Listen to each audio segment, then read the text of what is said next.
Academicamente, o podcast da Autónoma Academy. Como é que a inteligência artificial está a modificar a experiência do consumidor? Vamos falar de marcas, mas vamos pensar então neste consumidor que agora provavelmente nem dá por isso, mas está a entrar num universo que é ligeiramente diferente neste universo das marcas. Para nos responder esta pergunta, convidamos Rui Ventura, é docente na pós-graduação em Estratégia de Marca e Criatividade com Inteligência Artificial. Viva Rui, bem-vindo a este Olá. Academicamente. Bom dia. Vamos começar por aí. Como é que a inteligência artificial está a influenciar as estratégias de marketing e de marca? Porque elas sempre pensaram no consumidor. Sim, há aqui um enviesamento de achar que a inteligência artificial vem alterar a forma como nós pensamos o consumidor, mas na realidade o marketing sempre se preocupou com o consumidor e é dos seus conceitos basilares de desenvolver a marca, desenvolver a estratégia para chegar mais longe e vender mais, etc. Ou sejam serviços, produtos, o que tivermos a vender. A questão é que a inteligência artificial acaba por ser uma ferramenta muito relevante hoje em dia, muito poderosa, porque consegue níveis de personalização muito elevados, em que, de facto, o consumidor, sem quase perceber, entrega os dados de uma forma muito mais tratada, se quisermos. Depois temos esse lado do tratamento de dados e que fornece às marcas uma ferramenta muito grande de profiling, se quisermos, de sabermos os gostos da pessoa, os hábitos de consumo, a que horas compra, etc, etc, etc. Portanto, e, de facto, nesse campo, a inteligência artificial veio mudar muito a forma como nós obtemos os dados e como tratamos os dados. Rui, ajude-me a perceber aqui uma coisa. Há muitos anos eu entrava no site da Amazon, fazia uma encomenda e eles davam-me uma recomendação que é: se você comprou isto, então se calhar também quer comprar aquilo, porque outras pessoas o tinham feito. Eu presumo que aos dias de hoje isto esteja com um refinamento que me ultrapassa. Sim. Porque a Amazon utilizou outra. a Amazon, mas podemos ir buscar outras marcas. São marcas que não trabalham per si e, portanto, trabalham sempre em rede e, ao trabalhar em rede, muitas vezes cruzam dados do consumidor e, portanto, provavelmente seguem aqueles que são os seus hábitos de leitura ou de música ou de entretenimento. E a partir daí conseguem sugerir algo que seja relevante para o seu gosto. Isso torna-se muito personalizado. Muito personalizado. Há uma hiperpersonalização que já existia, eu diria, na última década. Assistiu-se a uma hiperpersonalização, sobretudo nos planos de fidelização de clientes e de consumidores. Hoje em dia, de facto, há este refinamento de real time, de nós sabemos em tempo real conseguir dados muito mais accurate, mais preciso, obrigado.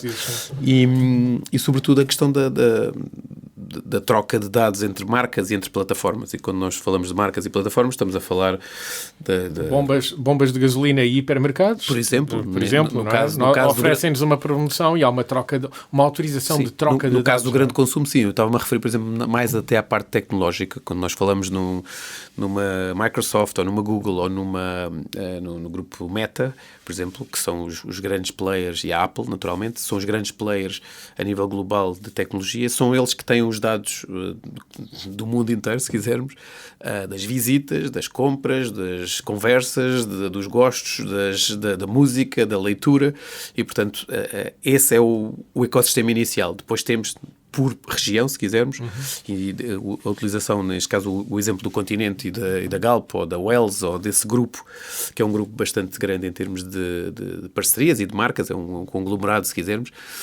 acabam por ter um cruzamento de dados que beneficia o consumidor, numa primeira análise, porque, de facto, nós damos a permissão para receber essa informação, que são descontos, que são promoções, que são acessos privilegiados a eventos ou a produtos, mas lá está. Há uma troca. Tem uma troca, naturalmente. Nós estamos a trocar aquilo que são os nossos hábitos de consumo, o que é que os nossos filhos consomem, o que é que os nossos pais consomem, o que é que nós consumimos, a que horas, etc. E já vamos ver como é que as marcas repensam aquilo que fazem à luz disto. Mas queria aqui, se calhar, ir buscar um exemplo até mais comezinho, muito terra a terra, que é: nós entramos numa loja e para que é que a loja precisa de saber o meu código postal? Não me vai entregar nada à casa. Que informação útil é esta? Há um debate sobre essa questão. Inicialmente, supostamente, tem a ver com a componente do raio geográfica que a loja serve e atinge. Que é muito útil. É útil e, sobretudo, se uma marca deseja desenvolver uma estratégia de expansão e de construir outro ponto de venda, pode utilizar esses dados para perceber, ok, temos milhares de consumidores aqui, provavelmente temos esta oportunidade. Mas há outra leitura que tem a ver com quando nós analisamos um código postal e os 3 dígitos associados ao código postal, nós conseguimos segmentar a rua, o bairro, e a morada. E, portanto, ao fazermos isso, muitas vezes estamos a entrar já num campo socioeconómico, porque sabemos que uma pessoa que tem um código postal da Quinta da Beloura tem um poder de compra, e quem vive nas redondezas de Lisboa, num bairro um bocadinho menos privilegiado economicamente, provavelmente tem outro poder de compra. E isso é informação útil? Isso é informação útil no sentido de, se forem clientes fidelizados, há um tipo de produtos que podem ser ir mais ao encontro de cada um desses clientes. Por exemplo, não vou dizer a marca, mas essa marca, ou uma das marcas que faz esse trabalho, muitas vezes eles têm coleções cápsula, coleções que são com designers importantes e que são preços muito mais elevados. Provavelmente é o tipo de... Já se direciona para outro tipo de público. Claro. E, portanto, há uma segmentação clara, apesar dessa empresa especificamente ser bastante democrática ao nível do acesso aos seus produtos, e isso é também de louvar. Mas, olhando para esta nova maneira de recolher, hiper-personalizar, fazer um profiling muito fino, que vai horas de consumo, hábitos de consumo, extrato socioeconómico, que impacto é que isto tem nos processos de decisão das marcas? Tem impacto no sentido de nós, sobretudo com a utilização de inteligência artificial, há uma consistência na comunicação e há uma redução daquilo que são os custos iniciais. Por outra, pode haver um custo inicial do setup, de colocar um sistema com a inteligência artificial a funcionar ao serviço de uma marca, mas depois tem uma economia de escala no sentido da personalização, porque não precisamos o processo até aqui seria a marca define uma estratégia, que define um parceiro, neste caso criativo, e de marketing relacional, que vai tratar essa informação, que vai criar as componentes criativas, sei lá, as promoções, os folhetos, etc., que podem ser digitais ou físicos, e depois tem a parte da distribuição. Este seria o processo habitual, até aqui. Hoje em dia, com a introdução da inteligência artificial e sobretudo na área da criatividade, nós conseguimos ter uma personalização dos folhetos, das ofertas para os consumidores, feitas mecanicamente, entre aspas, tecnologicamente. Portanto, temos um supercomputador com as suas prompts conseguem fazer um texto, ou fazer um vídeo, ou fazer uma mistura das duas coisas, com a informação relevante, sei lá, imagine... Mas de forma diferenciada, então, diferenciada e mais, de acordo com o perfil do consumidor. E imediata, e com um custo muito menor.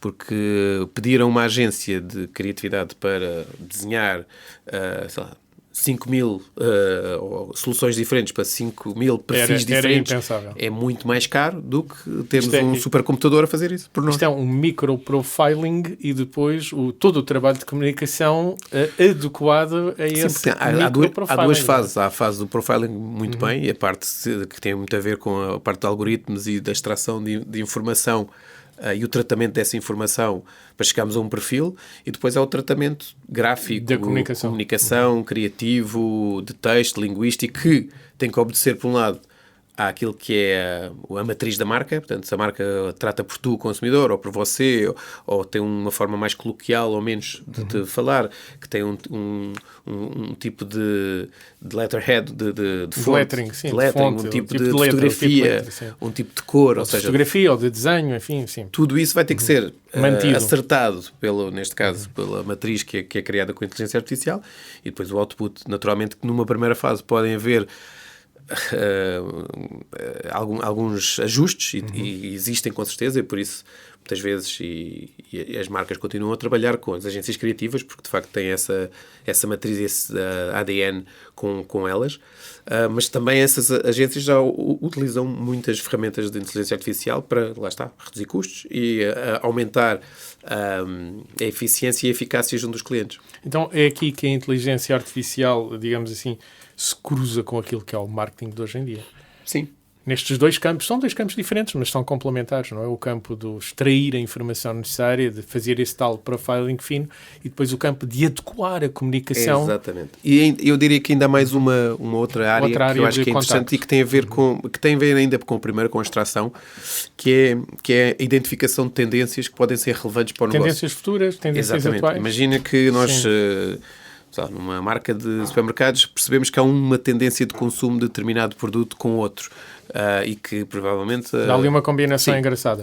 Porque nós hoje em dia assistimos já há alguns anos à combinação de pareciam improváveis de produtos que aparentemente se casam. Dubai, por exemplo. Seria pensável combinar uma cerveja com um snack, mas temos encontrado combinações menos prováveis de, sei lá, refrigerantes e espetáculos, cervejas e espetáculos. Essas são óbvias, mas há por aí combinações estranhas. A IA também pode ajudar neste campo de descobrir novas combinações de produtos para novas ofertas? Sim, e muitas vezes até testar tendências que funcionam noutras regiões e tentá-las noutras regiões do mundo ou do globo. Sem ou fazer do país. Teste real, fazer o teste virtual, digamos assim. Ou fazer um teste mais pequeno, com custos muito mais controlados. Mas sim, eu acho essa é uma das áreas também interessantes que a inteligência artificial pode alterar. Das tendências. Sim. E depois ainda na área do marketing, algo que a inteligência artificial já começa a existir também, é muitas vezes algumas funções que eram executadas por pessoas. Hoje em dia temos as máquinas a fazer esse trabalho. Tanto as repetitivas como as criativas. Mais as repetitivas. Eu acredito ainda que na área criativa, apesar de existir, lá está, o tal profiling e a personalização, e que é feita muitas vezes por uma assistência tecnológica, por IA, mas o pensamento criativo inicial é humano e o insight criativo é humano. Apesar de já existirem muitas ferramentas a esse nível, há componentes que a inteligência artificial ainda não atinge, sei lá, o humor, a ironia... São mais difíceis. São mais delicados, se quisermos, mas vão chegar lá. Mais cedo ou mais tarde também. Poderá ser um assistente a fazer esse processo criativo mais difícil ainda para as máquinas. Então temos novas formas de extrair dados e de os organizar, sobretudo, em tempo útil, em cima do acontecimento, este microprofiling em tempo real, e depois a comunicação para este microprofiling, a extração das tendências de forma mais barata, mais rápida, talvez chegando a soluções que não pensaríamos nelas antes disto. Há aqui um mindset novo. Isto, eu presumo, que também esteja nesta pós-graduação, uma nova maneira de pensar mesmo, não é? Sim, eu acho que eu no outro dia falava sobre isso numa conferência para a qual fui convidado e que tem a ver muito com aquele que é o ADN dos profissionais de marketing, que têm que ser adaptativos, têm que ter a capacidade de aprender sempre, porque se não nos reciclamos, se não reciclamos o conhecimento e não nos adaptamos aos tempos, acabamos por ficar para trás. Porque isto ultrapassa muito o domínio das ferramentas que existem. Sim, mas do ponto de vista do pensamento estratégico e conceptual do marketing é igual. Ou seja, não muda. Aquilo que foi inventado após a Revolução Industrial, que era a necessidade de vender e de criar marca e de criar um conhecimento em relação a um produto, um serviço ou uma marca, não é diferente. Os velhos manuais de marketing continuam a ser efetivos. Continuam a ser efetivos e acabam a ser renovados. Portanto, os P's do Kotler, que já vão em 7, eu diria. Hoje em dia eu acho que falta um oitavo, que é a previsão, a predictability, e que a inteligência artificial vai ajudar muito. Ou seja, para quem esteja um pouco fora disto, tínhamos o produto, não é? O preço, a promoção, as pessoas, o ponto de venda, depois foram aumentando por aí. Processos, portanto, estes são os 7. Depois eu diria que a predictability ou a previsão, eu acredito que será o 8º P a surgir no marketing, que tem muito a ver com esta área da inteligência artificial, de nós conseguimos prever aquilo que são os hábitos de consumo, a personalização, a venda, etc. Os estoques, por exemplo, nós sabemos que há um produto que vai vender mais do que estamos à espera, provavelmente conseguimos, em tempo real e com uma análise matemática, dar indicação aos produtores, à fábrica, ou o que seja, tipo, olha, temos que alterar produzir mais disto. Provavelmente. Hoje em dia estamos numa sociedade que não gosta muito de estoques. Também é verdade. Fazemos um just in time. Sim, até a pandemia fazia-se melhor. Sim, não é? mas pronto, depende muito Depende da indústria e depende dos produtos que estamos a falar. Há produtos que sabemos que são desnatamento rápido, que aparecem, desaparecem e são aqueles que chamam os foguetões, não é? Disparam e depois caem rápido. Mas tens aqueles que demoram, tipo, fazem como o voo do avião, não é? Demoram um bocadinho a levantar e estão lá em cima e estão muito tempo lá em cima. Mas temos ferramentas de previsão, então. Sim. Juntamos mais um P. Juntamos mais um P. A estes P's que já existiam. Quero voltar ao consumidor.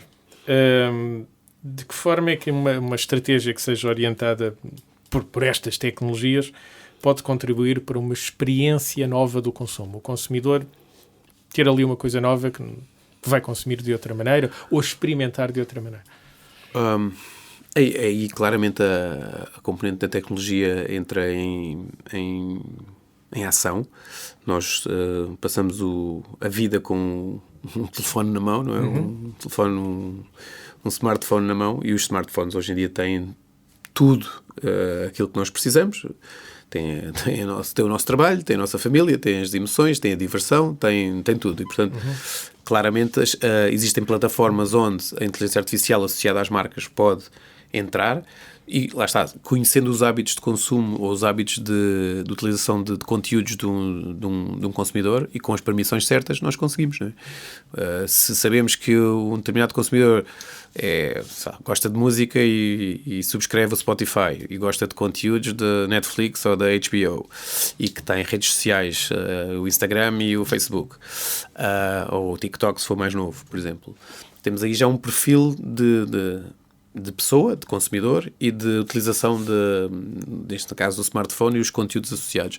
Ou seja, nós, se formos uma marca que é ubíqua e que está à volta do consumidor em todas as suas áreas, podemos provavelmente integrar algum tipo de personalização e de experiência que possa surpreender o consumidor e levá-lo à loja, ou levá-lo a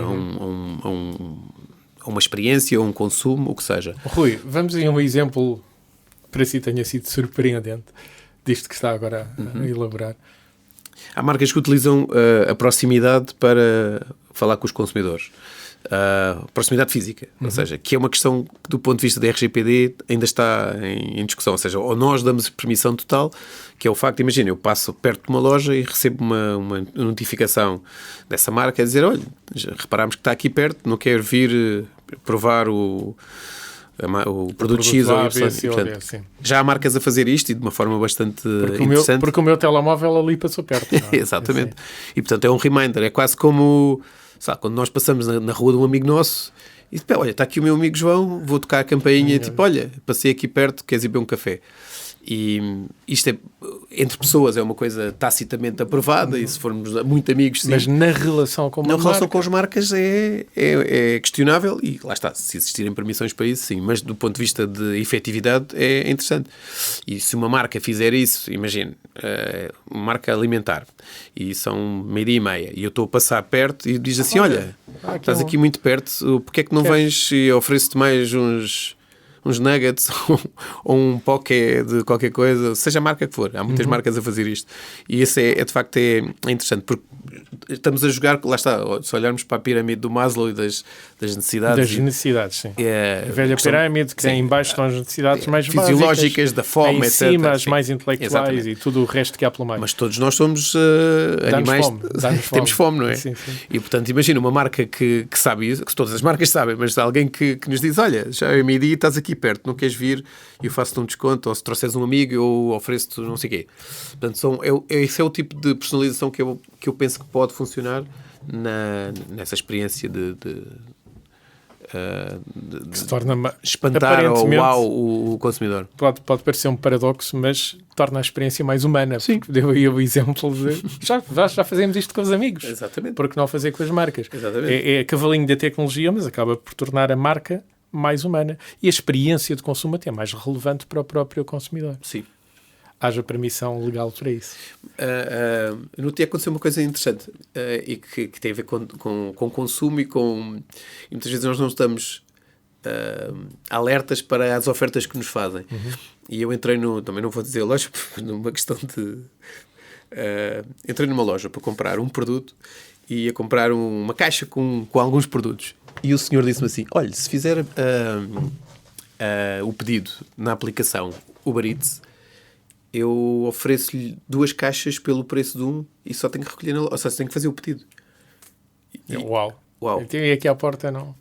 Mas eu não sabia. Sim. Foi, neste caso, uma pessoa, e portanto lá está, a tecnologia existe, mas foi uma pessoa que me disse, e disse-me de uma forma até, se calhar está a falar contra o seu patrão, porque era só para quem utilizasse a aplicação. E eu tinha a aplicação, e portanto o que fiz foi, ok, obrigado. Obrigado pela dica. E recebi Obrigado 2 caixas de produto pelo preço de um. Pelo preço de uma. É um exemplo interessante de como a tecnologia nos ajuda, mas nós muitas vezes não estamos atentos, porque lá está, ou não, sabe, o Uber Eats, eu não tenho notificações, não tenho alertas. Se tivesse, provavelmente sabia. Portanto, também há que saber utilizar as aplicações. Nem a questão de utilizar, eu gosto de ter algum sossego e não ter constantemente o telefone a tocar ou a piscar com... Sim, Rui, mas aí soube-me bem.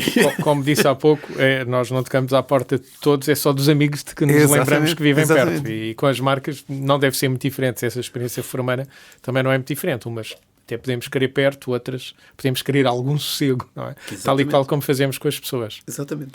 E é isto que acaba, se calhar, por tornar esta nova experiência baseada em tecnologia um pouco mais humana para o contacto com o consumidor. Rui, muito obrigado pelo tempo que pôde despender a ajudar-nos a perceber como é que as marcas estão a mudar de pensamento e a mudar a própria experiência do consumidor. Obrigado. Academicamente. Este programa foi gravado nos estúdios da Universidade Autónoma de Lisboa.